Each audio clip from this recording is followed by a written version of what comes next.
I was getting ready to edit this video until I realized that I lost my introduction footage. Basically, I'll be reviewing Me and Earl and the Dying Girl by Jesse Andrews. A little bit of a synopsis. This book is about Greg and it is written by Greg, so we get to hear his voice and his point of view about all of the things that are happening in his life, and it basically chronicles his last year of high school. Because we are seeing the story from Greg's point of view, we get to know a little bit more about him in the beginning. He's basically, and he's mentioned this all throughout the book, a self-proclaimed floater. What he's been doing all throughout high school is he claims to try and not make close friends.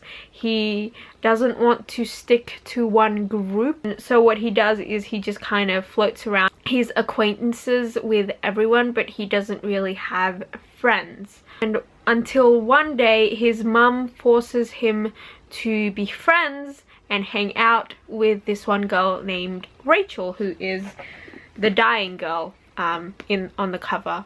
And from the beginning we are told that Rachel dies at the very end of the book. So this whole book is basically chronicling the events and everything that happens up to the point of Rachel's death.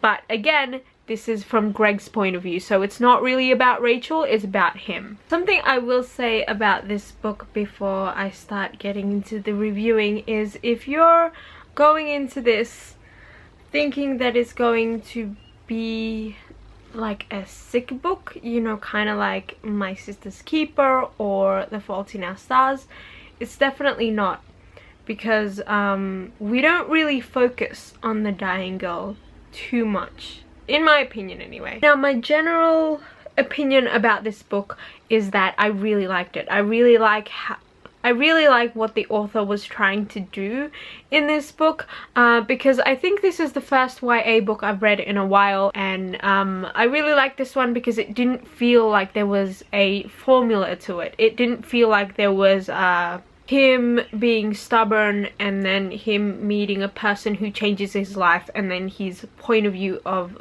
the world changes. There was none of that feeling when I went into this book. I also like the fact that there was pretty much no romantic plotline in this book. Greg as a main character is not very likable. He's kind of stubborn and he is self-entitled, self-involved, and just really annoying and kind of a bit of an asshole.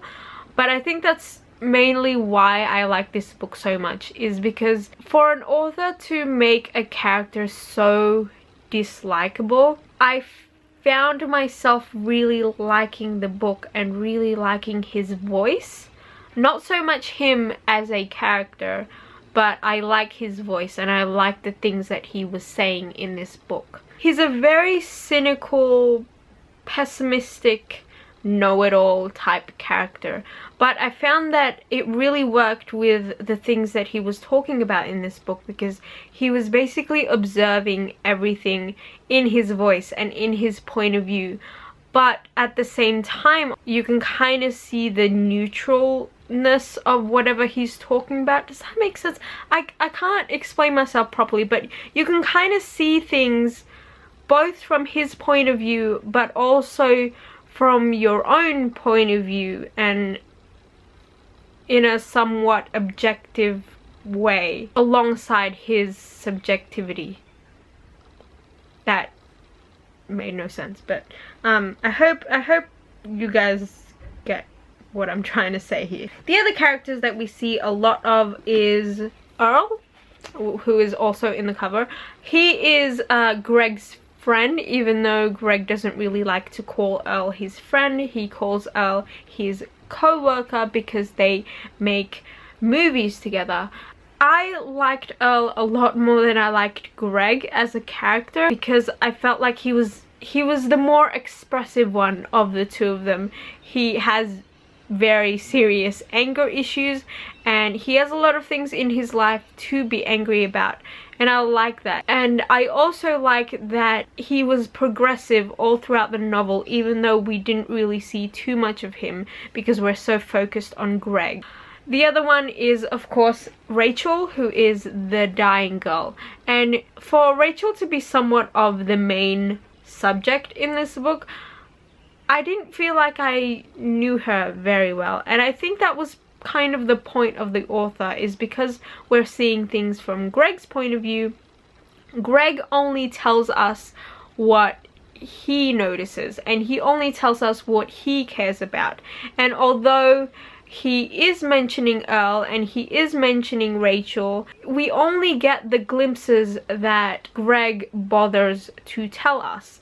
And I found that very interesting, because here he is trying to write about Rachel as a character, but us as the reader, we don't really know her too much, because we only see her through the interactions that Greg has with her. And so from what you see in these pages, she was a very good friend. She was the only person who ever really understood Greg in his stubborn and annoying personality. So I like that through these characters we kind of get to see more of Greg's personality. When it comes to the writing style, it is basically all written in first person, because we get to see a lot of Greg's voice, but there are certain parts where he has kind of written things like dialogue or something that happened in his day. He would kind of write them in script format, which I found fun at first because he is a filmmaker, so it makes sense.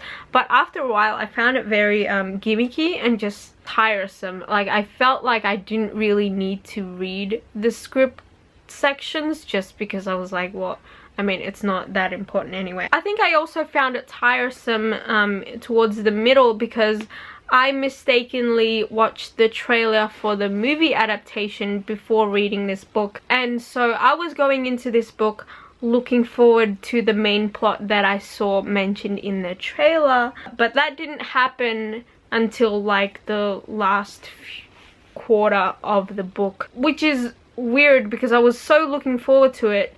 But then it ended up being that I enjoyed more of the beginning and kind of the 3/4 of this book more than I enjoyed the last quarter, which is what the plot that was mentioned in the trailer was. I'm trying not to give out spoilers. And also, having that said, I felt like this book was longer than it needed to be. But yeah, so there are just some minor things that I didn't like about this book. But overall, I actually did really enjoy it. I especially really enjoyed the very end and how the story ended. It was very reminiscent of Rainbow Rowell's books, and just some of the things that I do really like about Rainbow Rowell's endings. So anyway, I think those are all my thoughts on this book, and I gave it a 4 out of 5 bad movies on Goodreads. Yeah, if you have read this book, let me know what you think down below, or message me or something like that if there are spoilers, so we can discuss even more. And I will see you guys soon.